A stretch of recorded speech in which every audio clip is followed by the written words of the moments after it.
तो बच्चों, हमने अभी पहली वीडियो में नक्काशी के बारे में संपूर्ण जानकारी प्राप्त की कि नक्काशी क्या होता है। अब पार्ट 5 में नन्हा फनकार की कहानी है। नन्हा का अर्थ है छोटा, फनकार का अर्थ है कलाकार। तो इसमें केशव नाम के लड़के की कहानी है। वह सुबह सुबह उठकर उसने प्रार्थना बुदबुदाई और वह अपने कामों में जुट गया। उसने पत्थरों पर घंटियों की कतारें और कड़ियाँ उकेरना शुरू किया। लड़के ने केशव ने क्या किया कि अधूरी बनी हुई घंटियों को नोक टिकाई और सावधानी पूर्वक हथौड़े से घंटी पर नक्काशी करने में जुट गया। अब बच्चों, वो यहाँ पे काम कर रहा था केशव, और केशव 10 साल का था। वो अपने पिताजी से नक्काशी सीखता था। उसे हर काम सीखना बहुत अच्छा लगता था। नक्काशी में बेल बूटे, कमल के फूल, लहराते हुए सांप, ये सब उकेरना उसे अपने पिताजी से सीखा था। कई साल पहले उसके पिताजी गुजरात से आगरा आकर के बस गए थे बच्चों, और आगरा में केशव का जन्म हुआ। यहाँ पर वह बैठा काम कर रहा है और छेनी हथौड़े से ठक ठक की आवाज़ हो रही। केशव को यही नहीं पता कि किसी के कदमों की आहट भी आ रही है या नहीं आ रही है। वो अपने काम में इतना मगन था बच्चों। अचानक उसके कान में एकदम आवाज़ पड़ी, माशाअल्लाह, कितनी सुंदर घंटियाँ हैं। तो केशव ने पीछे मुड़कर देखा।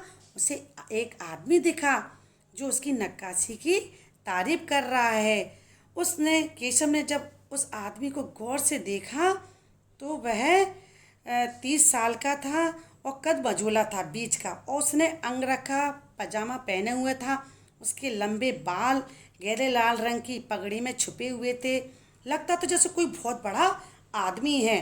केशव ने उसके गले में पड़ी माला, मोतियों की उंगलियों की अंगूठियों को देखते हुए सोचा कि यह कोई बहुत बड़ा व्यक्ति है, और वह उस आदमी को ध्यानपूर्वक देखने लगा। इतने में क्या हुआ बच्चों, दौड़कर किसी के आने की आवाज़ आई। वह कोई और नहीं था बच्चों, महल का पहरेदार था। उसने आकर के एकदम बोला, हुजूर माफ़ करें, मुझे आपके आने का पता ही नहीं चला। तो एकदम केशव से उसने पहरेदार ने कहा, क्यों बेवकूफ़, खड़ा हो, हजूरी के आला के सामने बैठने की ज़रूरत कैसे की तूने, झुककर सलाम कर। अब केशव का क्या हुआ, एकदम कोई सुनेगा ये क्या बोल रहा है, तो उसका माथा ठनक गया। उसको समझ में ही नहीं आया, और बदहवासी में छेनी हाथ से छूट कर उसके हाथ से गिर गई। अरे कहीं ये बादशाह अकबर तो नहीं, यह ख्याल आते ही उसने झुककर सलाम किया। अकबर को पहरेदार की दखल अंदाजी बिल्कुल पसंद नहीं लगी, क्योंकि अकबर केशव से बात करना चाहते थे। अकबर केशव को अपनी पहचान नहीं बताना चाहते थे बादशाह। अब बच्चों, यहाँ पर केशव ने देखा कि बादशाह के हुक्म का वो इंतज़ार करे, क्या करे, उसका दिल धक धक कर रहा था। लेकिन अकबर उसे प्यार से देखकर मुस्कुरा रहे थे। उन्होंने उससे बात करना शुरू की। पूछा, तुम्हारा नाम क्या है? उसने छोटा सा जवाब दिया, केशव। तो मुझे केशव नक्काशी करना सिखाओगे? केशव ने कहा, ऐसे सिर हिला दिया। उसने जवाब नहीं दिया, सिर हिला दिया। तो छेनी हथौड़ी का इंतजाम करो। अब केशव फुर्ती में जल्दी दौड़ के गया और अपने पापा की छेनी हथौड़ी उठा के लेके आ गया।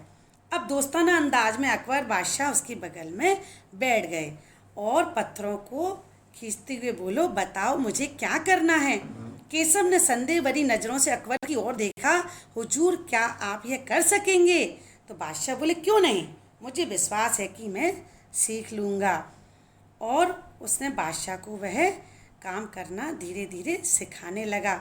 और बादशाह से उसने बोला कि आप जोर से इस पर हथौड़ी का वार नहीं करना, नहीं तो ये डिजाइन नहीं बनेगा। हथौड़े को आहिस्ता से मारना है। वह एक गुरु की तरह शिष्य को सिखा रहा था। जैसे गुरु शिष्य को सिखाता है, ऐसे केशव बादशाह को सिखा रहे थे। अब वो ये भूल गया था केशव कि मेरे बगल में जो बैठा है वो हिंदुस्तान का बादशाह है। वह तो एक अनाड़ी की तरह, जैसे कोई अनाड़ी को हम काम सिखाते, इस तरह से वह अपने काम की धाक जमा रहा था और बादशाह को बार बार हर बात पर टोक रहा था और उन्हें सिखा रहा था।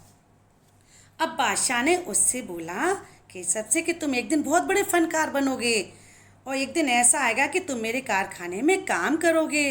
केशव ने पूछा, कारखाना? तो उन्होंने कहा कि ये मेरा महल तैयार हो जाएगा तो मैं यहाँ कारखाना बनवाऊँगा और बढ़िया बढ़िया फनकार, शिल्पकार, चित्र बनाने वाले कलाकार, गलीचों के बुनकार सभी को यहाँ पर मैं बुलाऊंगा और कारखाने में वो सब काम करेंगे। कि सबका चेहरा चमक गया। जाते जाते बादशाह ने उसका कंधा थपथपाया। अच्छा बेटा, अपना काम जारी करो। और बादशाह बच्चों चले गए। अब केशव ने जब बादशाह से इतनी बात करी तो उसकी धूम कहाँ मच गई।